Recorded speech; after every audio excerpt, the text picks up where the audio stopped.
बिस्मिल्लाहिर्रहमानिर्रहीम। अस्सलाम वालेकुम। उम्मीद करता हूँ आप सब खैरियत से होंगे। नाज़रीन कराम, इमरान खान का अभी ताज़ा तरीन पैगाम आया है अडयाला जेल से जनाब काजी फ़ाइज़ ईसा साहब के लिए। वो पहले भी एक दो दफ़ा उन्होंने पैगामात भिजवाए हैं, लेकिन आज उन्होंने स्पेशली जो है रिक्वेस्ट की है और कहा है कि खुदा के वास्ते इन दो मामलात पर गौर करें। वो मामलात क्या हैं उन पे बात करते हैं। और दूसरा मामला कि क्या काजी फ़ाइज़ ईसा साहब इस मामले में जो इमरान खान के केसेस हैं, ना तो उनको सुनने के लिए तैयार हैं, ना उनको किसी दूसरे बेंच में ट्रांसफ़र करते हैं, ना ही उसमें कोई जो उनका रिलीफ बनता है अकॉर्डिंग टू लॉ, ना उनको वो प्रोवाइड कर रहे हैं।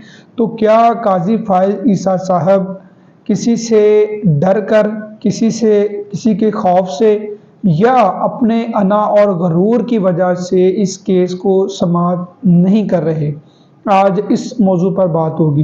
पहले हम बात कर लेते हैं कि इमरान खान ने जो अडयाला जेल से पैगाम भिजवाया, जब उनकी बहन अलीमा खान उनसे मुलाकात करने जाती हैं अडयाला जेल में, ये भी थोड़ी देर पहले की बात है, तो उनके दो पैगामात थे कि काजी फ़ाइज़ ईसा साहब से रिक्वेस्ट करें कि खुदा के लिए वो लोग जो सानिया 9 मई में करीबन 8 माह से ज़ायद का उनको अरसा हो गया वो गिरफ़्तार हैं, ना तो उनके ट्रायल चल रहे हैं, ना जो लोअर कोर्ट्स हैं उनका रिकॉर्ड प्रोवाइड किया जा रहा है। तो वो गरीब लोग हैं, उनके तो घर में खाने पीने की अशिया नहीं है, उनके बच्चों को जो है वो स्कूलों से निकाल दिया गया है फ़ीस ना होने की वजह से, अखराजात ना होने की वजह से।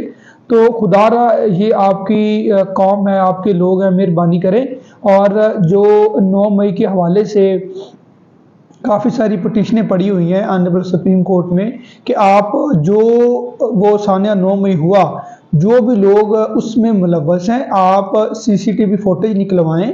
और जहाँ जहाँ भी लगता है, जैसे कि कोर कमांडर हाउस और लिबर्टी चौक, इसके अलावा जो ISI हेडक्वार्टर पर हमला हुआ, और इसके अलावा मियाँ वाली, फैसलाबाद, या जहाँ जहाँ भी ये सानिया हुआ, जहाँ जहाँ भी तोड़फोड़ की गई, आप वहाँ से जो CCTV फुटेज निकलवाएं। चूँकि हर सरकारी अदारे में, बिल्डिंग्स में जो कैमरे लगे हुए हैं, आप उन कैमरे की फुटेज निकलवाएं और कानून के मुताबिक फ़ैसला करें। और पूरी कौम जो है वो आपका साथ देगी। जिन लोगों ने भी ये जो है तोड़फोड़ की है, लोग जो है हमारी अदलिया के साथ और अदारों के साथ कोऑपरेट करेंगे। लेकिन वो लोग जो लोग इस चीज़ को, सारे डाटा को छुपाए बैठे हैं, असल मुजरिम तो वही हैं, असल मुलज़मान तो वही हैं जो इस सारे डाटे को हैक करके बैठे हुए हैं। तो उन्होंने रिक्वेस्ट की है कि आप खुदारा इस मामले को सीरियस लें, आप इस केस को समाअत के लिए फ़िक्स करें। और जो गरीब लोग 8 माह से जेलों में पड़े हुए हैं, उनकी फैमिलीज़ हैं, उनके बच्चे हैं और नौजवान लड़के हैं जिनका कैरियर ख़राब हो रहा है, उन पर दहशतगर्दी की दफ़ात लगाई गई हैं। तो आप खुदारा उन केस को मेरिट पे डिसाइड करें। इस तरह तो नहीं होगा कि आप जो है बतौर चीफ जस्टिस, ये आपका हक बनता है, आपकी ड्यूटी बनती है कि आप उन केसेस को समाअत के लिए फिक्स ना करें। ये आपकी मेहरबानी है और कौम आपके साथ खड़ी है, कौम आपको लाखों करोड़ों दुआएं देगी अगर आप इस केस को समाअत करेंगे।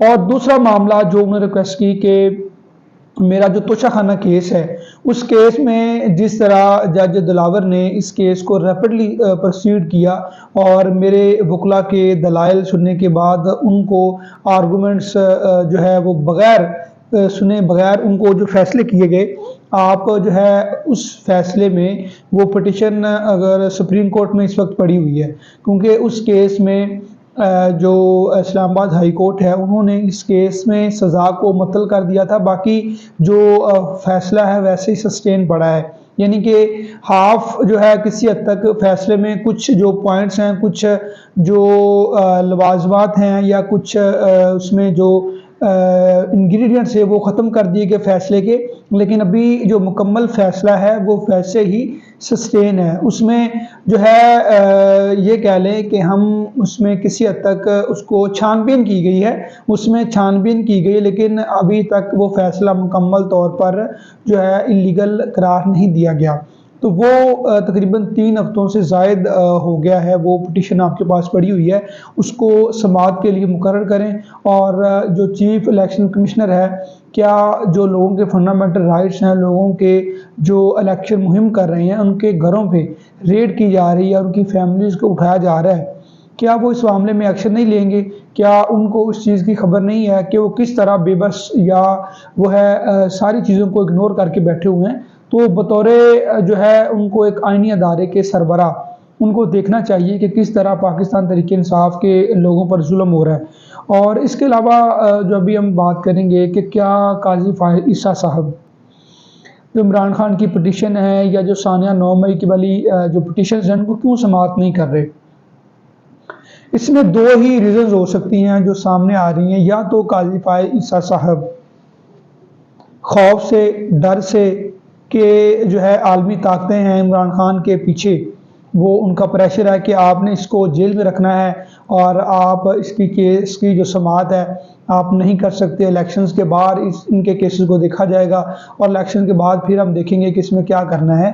یا تو یہ والا معاملہ ہو سکتا ہے کہ عالمی طاقتوں کے دباؤ کی وجہ سے قاضی فائز عیسیٰ صاحب اس کیس کو سماعت نہیں کر رہے۔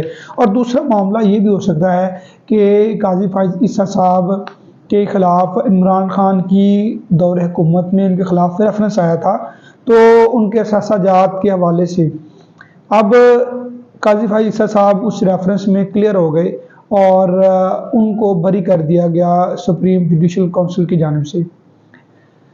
تو ہو سکتا ہے وہ اس معاملے میں ان کو اس حد تک غصہ ہو یا وہ غرور ہو اس بات کا کہ اس وقت عمران خان کی حکومت میں میرے خلاف ریفرنس آیا تھا، تو اس وجہ سے میں اب عمران خان کو ریلیف نہیں دوں گا۔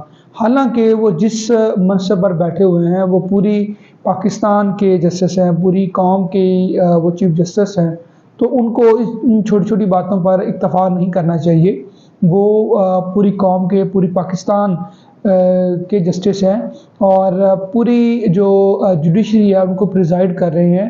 اگر آپ نے ہی یک طرفہ ہو کر فیصلہ کرنا ہے، اگر آپ نے ہی میانہ رویہ، آپ نے ہی عدل نہیں کرنا، تو جو باقی جوڈیشری ہے آپ ان کا حال خود ہی دیکھ لیں۔ اگر عمران خان نے آپ کے خلاف ریفرنس کیا اور آپ اس میں بری ہو گئے تو وہ یہ نہیں ہے کہ آپ اس منصب پر بیٹھ کے اس چیز کا غصہ نکالیں گے، یہ آپ کے عہدے کے، آپ کے حلف کے خلاف ہے۔ اب جو ریکویسٹ کی گئی ہے عمران خان کی، ہم امید کرتے ہیں کہ بطور چیف جسٹس آپ ثانیہ 9 مئی کے حوالے سے بھی ایکشن لیں گے اور جو عمران خان کی پٹیشنز پڑی ہوئی ہیں توشہ خانہ کے حوالے سے ان پر بھی سماعت کریں گے، اور دیگر جو دوسری جتنی بھی جماعتیں ہیں اگر ان کی رائٹس کی بھی وائلیشن ہو رہی ہے تو آپ ان کے بھی فنڈامنٹل رائٹ جو ہے ان کی پروٹیکشن کے آپ ذمہ دار ہیں، آپ کی ڈیوٹی ہے، اور یہی جو مطالبات تھے وہ آپ کے سامنے رکھے۔ اب یہی جو ہے صورتحال معلوم ہو رہی ہے کہ قاضی فائز عیسیٰ صاحب بطور چیف جسٹس ان معاملات کو ٹیک اپ کریں گے۔ جیسے ہی کوئی اپڈیٹس ہوتی ہے وہ آپ کے ساتھ شیئر کریں گے۔ اپنا بہت خیال رکھیے گا۔ اللہ حافظ۔